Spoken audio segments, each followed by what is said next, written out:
Welcome back, artists. I'm Wyatt Paints, and today I won't need 5 nights to get this golden FNAF model done. I'm painting Golden Bonnie.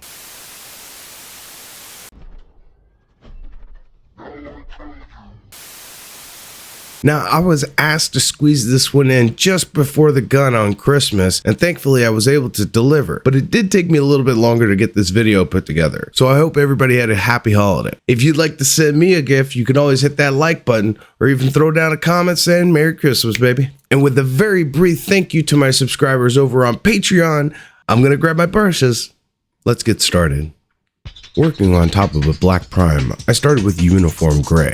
This pedestal is fairly hidden under the main body, so dry brushing layers of gray highlights will give me a nice and simple stone plinth that won't grab too much attention. This first color should be a bit patchy and scratchy, while putting fuller coverage toward the edges to help support the following layers.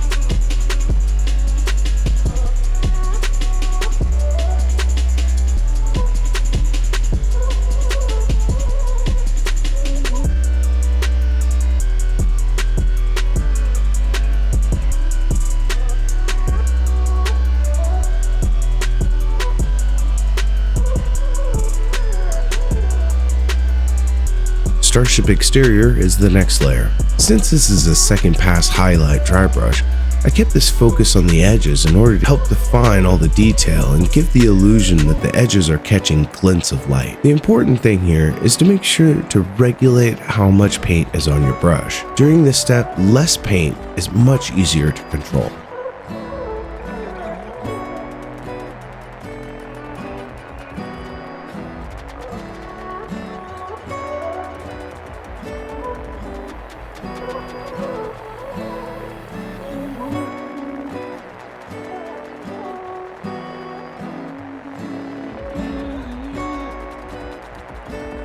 Moving on to the main body, Oak Brown is going to serve as my base. Using a heavy overbrush will make quick work of laying down an even thin coat. Trust me when I tell you, this is the easiest way to get consistent results, especially over large volumes like this.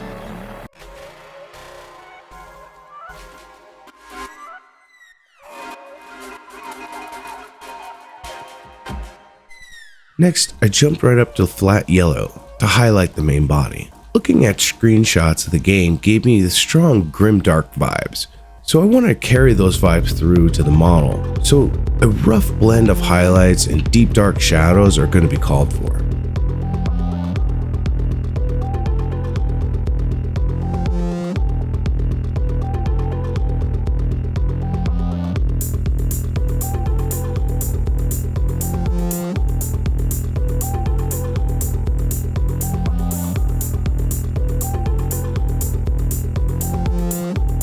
Once the first pass dried, I gave all the accent areas a second coat to really punch up the color while still keeping an overall dark feel.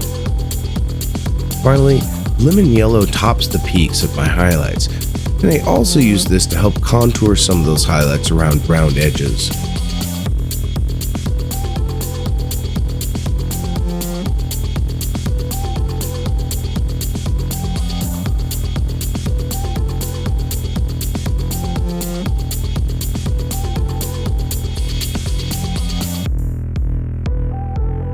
With all the major colors in place, I needed to change focus to the damage areas. For this project, it called for blacking them all out. This step sets up the foundation for the metallics that I'm going to add in the next step. And if I paint within the lines, it'll act as a nice contrasting outline as well.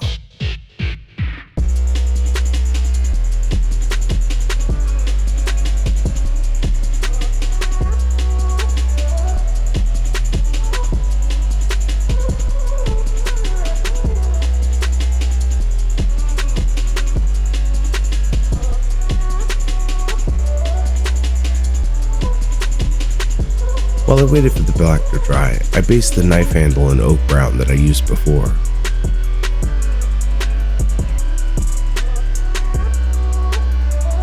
With all the black dry, it was time to lay down some plate matte. This step is very straightforward. Just paint within the lines. If a spot looks too small to cleanly paint within it, just skip it and focus on the ones that you can.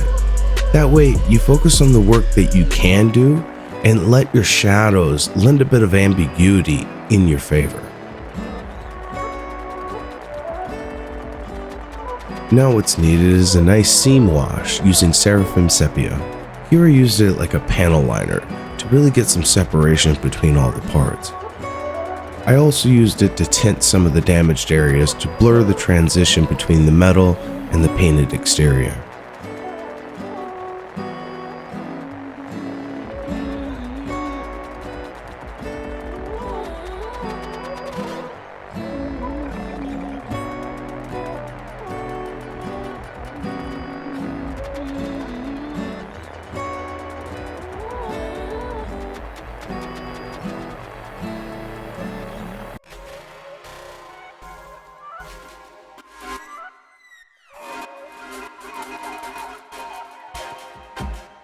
Once the wash dried, I went back in with plate mayo to add some highlights back to the damaged area. It's important to not overdo it here. I don't want to add so much that I undo the earlier wash.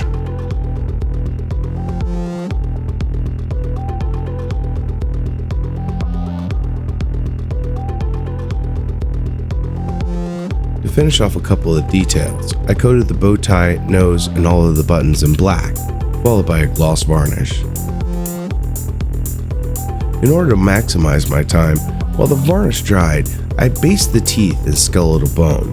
As you can imagine, unlike most open mountains I have painted, this one ended up being really super easy. I only wish all teeth were this easy to paint.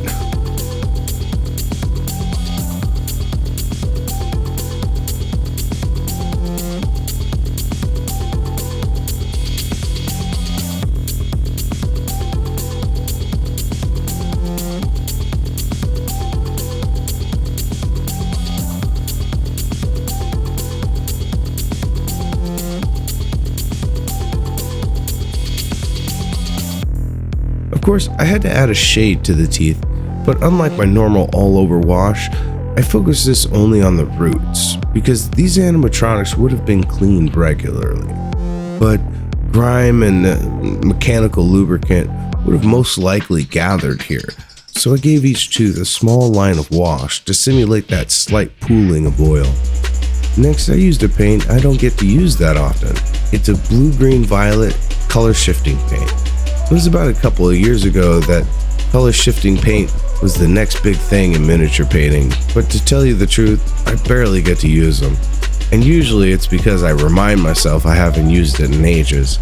But when I can do, it is a fun thing to use every now and then. Put in a couple of thin coats over this gloss black, gave the bow tie a nice sequence crusted metallic sheen.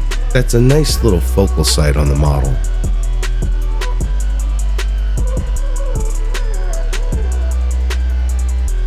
After that, I went back over the model, looking to reinforce any weak shadows or details that needed attention, like adding red dots to the eyes.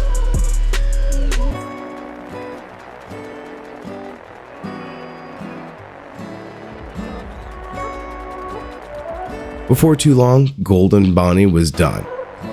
I think Bonnie came out great. Hopefully I captured that unsettling feeling of neglected murderous animatronics. Maybe I should do a few more video game statues when I get the chance. A special shout out to Just Paint It, who suggested in our last video that Crypt Keeper should go in his wife's walk-in closet. Now that's a merge that's either rock solid or on its last thread. And if you're interested in leveling up your pastel and oil paint game, be sure to check out Just Paint It's channel.